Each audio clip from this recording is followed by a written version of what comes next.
Assalamualaikum warahmatullahi wabarakatuh. Kembali lagi bersama saya Dea Putri Hafsa dengan NIM 9026024.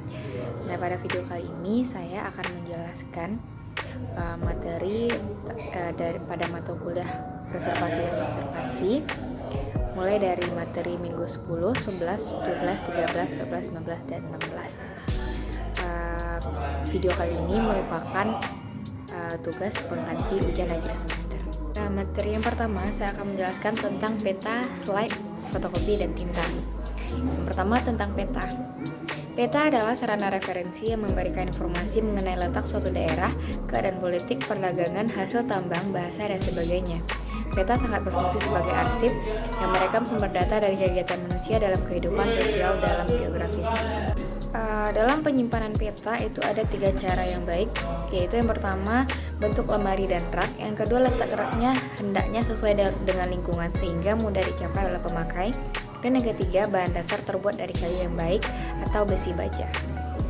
Nah, selanjutnya tentang slide. Slide merupakan salah satu jenis bahan audiovisual yang banyak dipergunakan di perpustakaan, terutama untuk mendukung kegiatan pengajaran dan penelitian. Audiovisual sendiri berasal dari bahasa Latin, yang audio berasal dari kata audire yang berarti mendengar, sedangkan visual berasal dari kata visus yang berarti melihat. Adapun macam-macam slide, itu yang pertama letter slide, yang kedua slide 2x2, yang ketiga slide dengan suara, dan yang keempat proyektor untuk slide. Nah, dalam pemeliharaan slide itu ada 7 cara yang bisa dilakukan. Yang pertama, penyimpanan slide perlu dilakukan secara hati-hati. Yang kedua, tempat penyimpanan harus kompak dan tidak menghabiskan ruangan yang tersedia, bebas dari cahaya luar, debu, dan kelembapan. Yang ketiga, karena warna pada slide belum abadi, mudah pudar oleh cahaya langsung dari lampu maupun dari matahari. Yang keempat, hindari membiarkan slide dari berserakan di atas meja, karena akan mudah sekali terkena sinar langsung ataupun debu. Yang kelima, slide juga rawan sekali terhadap goresan, karena sekali kena goresan maka akan terproyeksi goresan tersebut dan gambarnya akan rusak. Yang keenam, debu yang menempel pada permukaan slide harus dibersihkan dengan hati-hati dengan pembersih khusus dari kain atau kertas yang lunak. Dan yang terakhir, kelembapan juga sangat berbahaya bagi slide sebab mudah tumbuh jamur dan juga merusak bahan warna. Selanjutnya tentang fotokopi dan tinta. Fotokopi adalah bagian dari kegiatan pelestarian bahan pustaka. Untuk menjaga sebuah buku, misalnya buku tersebut sudah lapuk, nah hendaknya fotokopi yang dipinjamkan pada pemustaka di perpustakaan. Sedangkan tinta adalah campuran bahan pewarna dengan air, bahkan cairan dari buah yang berwarna atau tumbuhan berwarna maupun darah hewan yang dapat dipergunakan sebagai tinta. Nah, adapun macam-macam tinta itu, yang pertama tinta tulis, yang kedua tinta cetak, dan yang ketiga ballpoint. Nah, kemudian ada 4 syarat yang diperlukan bagi tinta yang baik dan bagus. Yang pertama, menghasilkan tulisan yang permanen dan warna tinta menjadi hitam dalam waktu beberapa hari. Dan yang kedua, tinta harus dapat mengalir dengan cepat dari pena dan mengendap dengan baik dalam serat kertas tanpa menembus pada lembaran kertas. Yang ketiga, tinta tersebut tidak mengumpul dalam botol. Yang keempat, bila terjadi korosi antara tinta dengan pena tulisan yang dihasilkan harus lekas kering. Kemudian, materi selanjutnya tentang perbaikan bahan pustaka dan restorasi. Nah, dalam perbaikan bahan pustaka ini ada 5 cara yang dapat dilakukan. Yang pertama yaitu menambal. Menurut Perpustakaan Nasional Republik Indonesia, menambal atau menutup bagian yang berlubang dapat dilakukan dengan kertas Jepang atau perekat kanji. Menambal juga dapat dilakukan dengan bubur kertas atau menggunakan kertas tisu yang berperekat. Nah, adapun cara yang dapat dilakukan dalam menambal bahan pustaka ini, yang pertama, pilih kertas yang sesuai dengan kondisi bahan pustaka dan juga kertas yang sesuai untuk menambal. Yang kedua, bagian tepi lubang atau potongan kertas yang hilang dikikis dan dipertipis dengan menggunakan cutter. Yang ketiga, oleskan perekat dengan hati-hati pada bagian tepi lubang atau bagian yang terkikis. Dan yang keempat, letakkan kertas penambal di atas lubang atau bagian kertas yang hilang dengan arah serat disesuaikan. Yang kelima, kertas penambal yang terletak di luar bagian berlubang dikikis dengan menggunakan cutter. Dan yang keenam, kertas yang halus disatukan di atas bagian yang telah ditambal dan sedikit ditekan agar merekat dengan baik. Setelah kering, ratakan dengan menggunakan tulang pelipat. Yang kedua yaitu menyambung. Menyambung dilakukan untuk merekat bagian yang sobek atau yang lemah karena lipatan. Biasanya diperkuat dengan potongan kertas dari jenis tertentu agar bagian yang sobek tidak bertambah besar atau lebar. Nah, menurut Perpustakaan Republik Indonesia, ada berbagai cara yang dapat dilakukan dalam menyambung bahan pustaka yang telah sobek. Yang pertama, pilih kertas yang akan digunakan untuk memperkuat sambungan. Yang kedua, letakkan penggaris logam di atas kertas dengan arah panjang serat. Yang ketiga, tarik garis sepanjang tepi penggaris dengan menggunakan trash pen yang telah dicelupkan ke dalam air. Yang keempat, kertas dilipat ke atas dengan menggunakan tulang pelipat. Yang kelima, kertas ditarik dengan hati-hati menurut garis yang basah. Yang keenam, rapatkan bagian kertas yang sobek dengan hati-hati.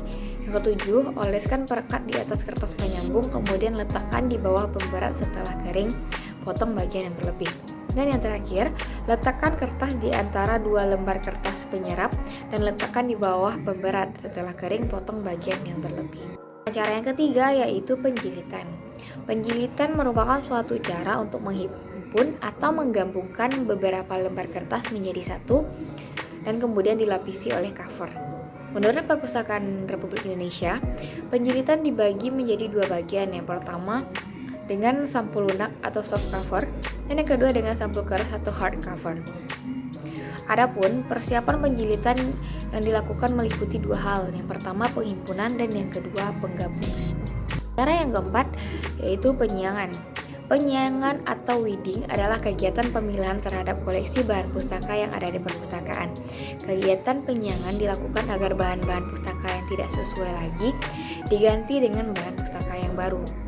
Adapun tujuan dari kegiatan penyiangan ini, yang pertama membina dan memperbaiki nilai pelayanan informasi pelayanan oleh suatu perpustakaan. Yang kedua, memperbaiki penampilan dan kinerja perpustakaan. Yang ketiga, meningkatkan daya guna dan hasil guna ruang dan koleksi. Yang keempat, mengetahui mutu, lingkup, dan kedalaman koleksi. Yang kelima, menyesuaikan koleksi dengan tujuan dan program perguruan tinggi. Yang keenam, mengetahui kekuatan dan kelemahan. Yang ketujuh, menyesuaikan kebijakan penyiapan koleksi. Dan yang terakhir, meningkatkan nilai informasi. Nah, adapun cara yang dapat dilakukan pada kegiatan penyiangan ini, yang pertama, menyingkirkan bahan perpustakaan dari tempatnya ke ruangan penyimpanan khusus. Yang kedua, menghapus atau memusnahkan bahan pustaka. Yang ketiga, menukar bahan perpustakaan dengan bahan perpustakaan lainnya. Dan yang keempat, menghadiahkan bahan perpustakaan kepada perpustakaan lain. Cara yang terakhir yaitu stok opname. Stok opname merupakan kegiatan perhitungan kembali koleksi bahan pustaka yang memiliki perpustakaan. Nah, adapun kegiatan stok opname ini bertujuan untuk mengetahui dengan tepat profil koleksi bahan pustaka yang ada di perpustakaan. Yang kedua, mengetahui jumlah judul atau eksemplar koleksi bahan pustaka menurut golongan klasifikasi dengan tepat. Yang ketiga, mengetahui dengan tepat buku yang memiliki katalog.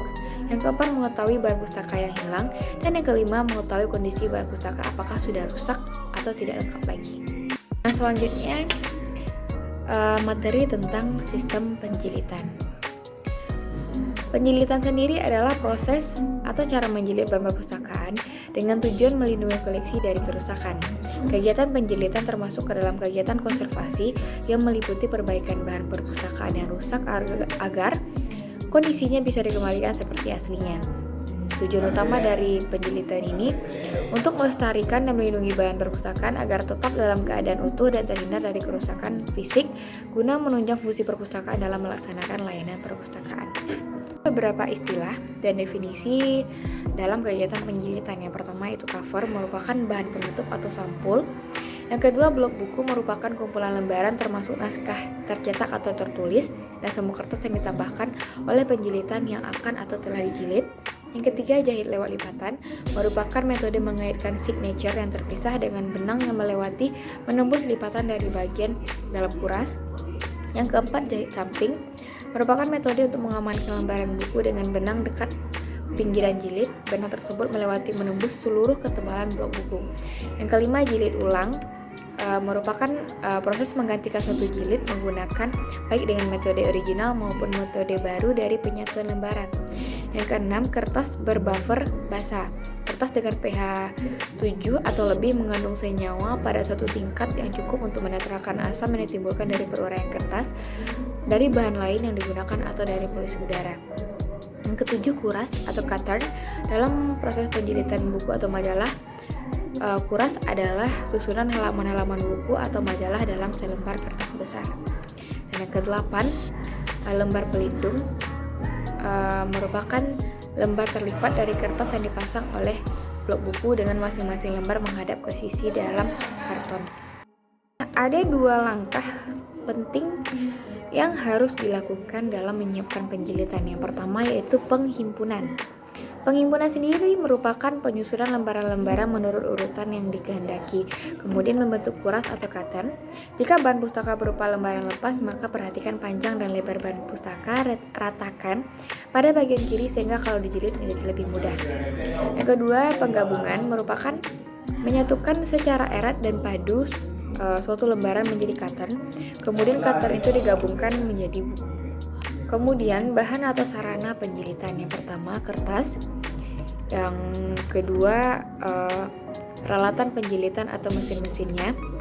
Ada beberapa peralatan yang diperlukan seperti mesin potong semi otomatis, mesin potong manual, alat potong bor atau kacip, mesin bor atau pembuat lubang, dan pres buku atau koran. Yang ketiga, peralatan penunjang penjilitan seperti jarum jahit, cutter, gunting, penggaris besi, kuas, lem, gergaji, dan sebagainya. Dan yang keempat, jenis-jenis penjilitan. Yang pertama, jilid hardcover merupakan jilid yang terbuat dari bahan kardus khusus, jadi terkesan kaku dan lebih tebal, jadi lebih awet. Yang kedua, soft cover merupakan jenis jilitan yang covernya ringan dan tipis, jadi kertas covernya dilaminating. Yang ketiga, jilid KY cocok untuk jumlah halaman yang sedikit, contohnya seperti majalah dan buku tulis. Yang keempat, jilid dengan tanda atau signature binding merupakan tanda dengan memperhatikan tanda pada bahan pustaka yang akan dijilid. Nah, dokumen dibagi dalam kuras-kuras, contohnya seperti buku yang rujukannya tebal, atlas, dan sebagainya. Yang kelima, jilid lem punggung biasanya digunakan untuk buku novel atau buku ajar. Dan yang keenam, jilid spiral, jadi jarang ditemukan pada koleksi bahan pustaka, biasanya digunakan untuk buku tulis atau dokumen-dokumen khusus. Dan yang ketujuh, jilid lakban, biasa digunakan untuk makalah, laporan, diktat, dan sebagainya. Nah, nantinya saya akan menjelaskan atau mempraktekkan metode penjilitan dengan jilid lakban ini. Selanjutnya, materi tentang cara menjilid. Ada berbagai teknik yang dapat digunakan dalam menjilid buku. Yang pertama yaitu teknik jahit. Proses ini sangat sederhana. Yang pertama, Anda harus tumpukan halaman dan lipat tulang belakang. Nah, pada halaman tulang belakang menembus 3 lubang dengan jarum jahit. Jadi lubang-lubang tersebut harus 1 atau 2 inci dari atas, kemudian 1 atau 2 inci juga dari bawah. Nah, dekat dengan titik tengah. Untuk membuat menusuk kertas menjadi lebih mudah, itu dapat menempatkan gabus di ujung jarum sehingga tidak melukai tangan. Nah, jahit dari lubang tengah ke atas lalu ke bawah dan kembali ke tengah menggunakan benang 3 kali tinggi buku. Yang kedua, menjilid dengan pita. Ini merupakan teknik mengikat dekoratif. Nah, untuk metode ini halaman tidak harus dilipat dan harus ukuran penuh halaman ditumpuk di atas satu sama lainnya. Jadi pukulan lubang di sepanjang tulang belakang buku biasanya sisi kiri dari halaman ditumpuk. Nah, lubang-lubang tersebut harus sekitar 1 atau 2 inci dari tepi dan 1 atau 4 inci dari satu sama lain. Lift pita melalui lubang-lubang. Pita perlu 2 kali tinggi buku untuk mengikat dengan aman. Yang ketiga, menjilid dengan staples. Nah, untuk metode ini biasanya untuk sebuah buku yang tipis. Cukup halaman dilipat di mana tulang belakang akan dan ditumpukan halaman dalam urutan yang benar. Buka halaman dengan menggunakan stapler panjang untuk pokok secara vertikal di sepanjang tulang belakang. Berkerut sehingga pokok pergi ke arah yang sama seperti lipatan untuk melewati lintasan slip. Yang keempat, professional binding. Beberapa pengikat buku profesional masih mengikat buku dengan tangan. Yang pertama, halaman diatur dalam urutan dan dilipat. Tanda ditempatkan pada halaman di mana mereka akan dijahit bersama-sama. Mereka adalah dijahit pada bingkai yang telah digunakan selama ratusan tahun untuk mengikat buku. Nah, halaman-halaman tersebut ditekan bersama untuk melipatnya. Lem yang digunakan untuk memperkuat tulang belakang buku. Halaman yang dipotong untuk ukuran yang tepat, kemudian diletakkan pada penutup. Bisa dari berbagai kompleksitas untuk memungkinkan fleksibilitas tulang belakang. Materi selanjutnya tentang pelestarian nilai informasi. Yang pertama dalam bentuk mikrofilm. Mikrofilm atau mikrofotografi merupakan istilah untuk berbagai bentuk mikro yang dituangkan dalam film. Film yang digunakan itu ada berbagai ukuran, misalnya ada yang 8 mm, 16 mm, 35 mm, 70 mm. Dan yang lazim digunakan itu biasanya untuk mikrofilm adalah film yang berukuran 35 mm untuk menyimpan surat kabar. Nah, keberadaan mikrofilm di perpustakaan ini yang pertama sebagai suplemen, di mana pengguna mencari bahan atau dokumen yang mereka perlukan melalui mikrofilm, namun di perpustakaan tersebut juga ada bahan aslinya. Yang kedua, sebagai komplemen. Apabila di perpustakaan itu tidak ada bahan aslinya, jadi informasi tersebut hanya ada di mikrofilm saja. Adapun alasan penggunaan mikrofilm di perpustakaan ini, yang pertama, melestarikan koleksi yang mempunyai nilai sejarah. Yang kedua, menyelamatkan koleksi yang sudah aus atau rusak. Yang ketiga, melengkapi koleksi yang tidak tersedia dalam bentuk cetak dan koleksi langka. Yang keempat, mempermudah dalam menggunakan bahan-bahan yang asalnya bertumpuk. Yang kelima, menghemat uang dalam pengiriman. Dan yang terakhir, mengurangi kerusakan. Yang kedua yaitu CD-ROM atau Compact Disc Read Only Memory. Sesuai dengan namanya, data atau informasi digital yang sudah disimpan atau direkam dalam CD-ROM tidak bisa dihapus atau ditambah oleh pemakai. CD-ROM hanya bisa dapat dibaca menggunakan CD-ROM drive ke PC atau komputer jenis lainnya. Nah, untuk menelusuri informasi di dalam CD-ROM perlu suatu perangkat khusus yang berfungsi untuk memerintah komputer mengakses informasi dalam CD-ROM tersebut. Nah, adapun cara yang bisa dilakukan dalam pelestarian CD-ROM ini, yang pertama, memperhatikan sifat dan watak PC. Yang kedua, disk drive harus rajin dibersihkan dengan alkohol. Yang ketiga, hindari adanya virus pada PC. Yang keempat, jaga temperatur ruangan agar tetap dingin. Standar kelembapan berkisar antara 40 sampai dengan 60%. Dan yang kelima, tempatkan disket pada tempat yang terlindung dari sinar matahari atau sumber panas lainnya. Selanjutnya, materi tentang prosedur alih media. Alih media sendiri adalah proses pengelolaan dokumen dari bentuk fisik menjadi bentuk elektronik untuk kemudian dapat dikelola menggunakan teknologi informasi. Alih media sendiri dilakukan dalam rangka pemeliharaan terhadap arsip yang memiliki nilai guna penting. Alasan dilakukannya kegiatan alih media ini adalah untuk tetap menjaga kelestarian informasi yang terkandung di dalam dokumen. Nah, adapun keuntungan dari kegiatan alih media ini, yang pertama, meningkatkan bisnis proses menjadi lebih cepat dalam hal akses dan proses temu kembali informasi arsip. Yang kedua, pemberian informasi yang lebih baik dan pengambilan keputusan yang lebih cepat terkait dengan akses arsip yang cepat dan tepat. Yang ketiga, layanan arsip yang lebih baik karena lokasi arsip dapat lebih cepat diketahui. Yang keempat, mengurangi waktu yang dibutuhkan petugas arsip dalam mencari informasi. Dan yang kelima, memudahkan dalam pertukaran informasi antar unit atau organisasi dan memudahkan dalam penggunaan kembali informasi arsip oleh unit atau organisasi lain. Selanjutnya, prosedur alih media. Yang pertama, pada koleksi buku. Langkah-langkahnya, yang pertama, scan koleksi proceeding seluruhnya dari mulai cover sampai dengan halaman terakhir. Yang kedua, hasil scan keseluruhan tersebut diberi nama sesuai dengan judul covernya. Yang ketiga, file dengan nama tersebut digunakan untuk keperluan database buku. Yang keempat, untuk keperluan database IPTAN. Selanjutnya, file tersebut diekstrak berdasarkan judul artikelnya. Dan yang kelima, setiap file dari artikel tersebut dientrikan ke dalam database IPTAN. Prosedur alih media pada majalah dapat dilakukan dengan dua cara. Yang pertama, scan halaman cover dan setiap halaman artikel dalam majalah kemudian diberi satu nama. Kemudian file tersebut diekstrak satu persatu berdasarkan judul artikelnya. Yang kedua, scan dilakukan untuk setiap artikel kemudian diberi nama. Yang selanjutnya, artikel kedua di-scan dan diberi nama. Demikian juga untuk artikel berikutnya. Kemudian, standar penamaan file. Penamaan file dimaksudkan untuk memperoleh susunan nama file hasil scan. Jadi kita harus membedakan pengelolaan atau penyimpanan file hasil scan dengan penamaan file hasil scan. Untuk teknik scanning dan penamaan file buku untuk digitasi, yaitu buku yang di-scanning terdiri atas cover dan semua artikel terdapat di dalamnya. Jadi penamaan direktori disesuaikan dengan nama penerbit, di mana untuk penerbit dari pusat dan balai penelitian mencantumkan singkatan nama pusat atau balit yang bersangkutan.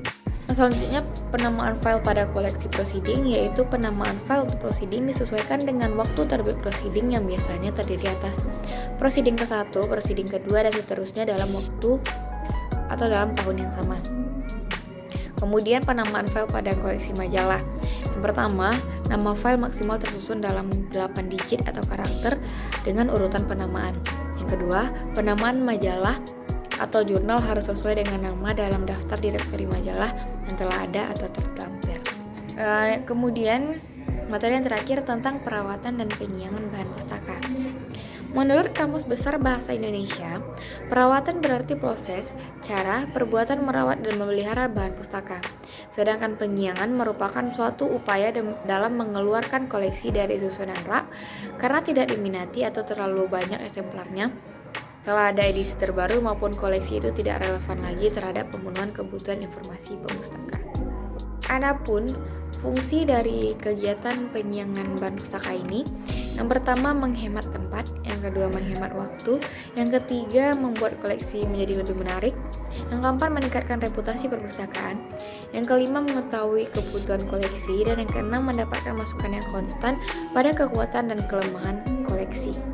Sedangkan tujuan dari kegiatan penyiangan bahan pustaka ini menurut Ken Retno yaitu yang pertama menyelamatkan nilai informasi suatu dokumen, yang kedua menyelamatkan fisik dari suatu dokumen, yang ketiga mengatasi kendala ruangan yang kecil atau sempit agar memperoleh tambahan tempat, yang keempat mempercepat proses temu kembali, yang kelima agar koleksi bisa dimanfaatkan secara maksimal sebagai sentral informasi yang akurat, relevan, dan up to date, dan yang keenam memungkinkan petugas perpustakaan untuk mengelola koleksi lebih efektif dan efisien. Adapun prosedur atau langkah-langkah dalam kegiatan penyiangan bahan pustaka ini menurut Yulia Yuyu dan Janti Kristina Wati Sujana dalam Robinson, itu ada beberapa cara. Yang pertama, pemilihan bahan pustaka yang akan disiangi, yang kedua pencabutan kartu katalog buku, yang ketiga pengecapan, yang keempat penyusunan buku di gudang, dan yang kelima membuat berita acara. Nah, sedangkan kendala yang dihadapi dalam kegiatan penyiangan bahan pustaka ini, menurut Binoto dalam Suryanti Sri, ada beberapa kendala. Yang pertama, adanya rasa bangga terhadap koleksi yang dimiliki, seperti adanya perasaan segan atau tidak rela membuang bahan pustaka. Yang kedua, masih terdapatnya anggapan bahwa kuantitas koleksi menentukan kualitas. Dan yang ketiga, adanya anggapan bahwa penyiangan bertentangan dengan tujuan pengadaan atau konsep membangun koleksi. Dan yang terakhir, masih ada prosedur yang rumit terutama untuk koleksi perpustakaan pemerintah, karena setiap pengeluaran harus melalui prosedur atau tahapan yang dapat memakan waktu yang lebih lama dan terlihat sangat rumit. Di sini saya akan mempraktekkan salah satu kegiatan preservasi dan konservasi bahan perpustakaan, yaitu kegiatan menjilid bahan pustaka dengan jilid lakban. Untuk alat dan bahannya, yang pertama bahan pustaka, plastik dan kertas jilid, lakban, stapler, cutter, gunting, dan juga penggaris. Langkah yang pertama yaitu meletakkan naskah atau bahan pustaka di atas kertas dan dilapisi dengan plastik jilid. Kemudian kita rapikan di semua bagian. Setelah itu kita stapler di satu sisi saja.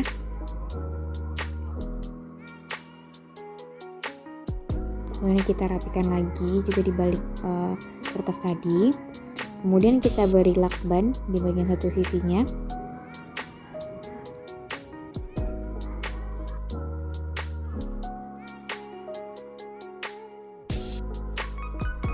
Nah, setelah itu dirapikan lagi. Kemudian membuang sisa atau bagian yang berlebih dan dirapikan lagi.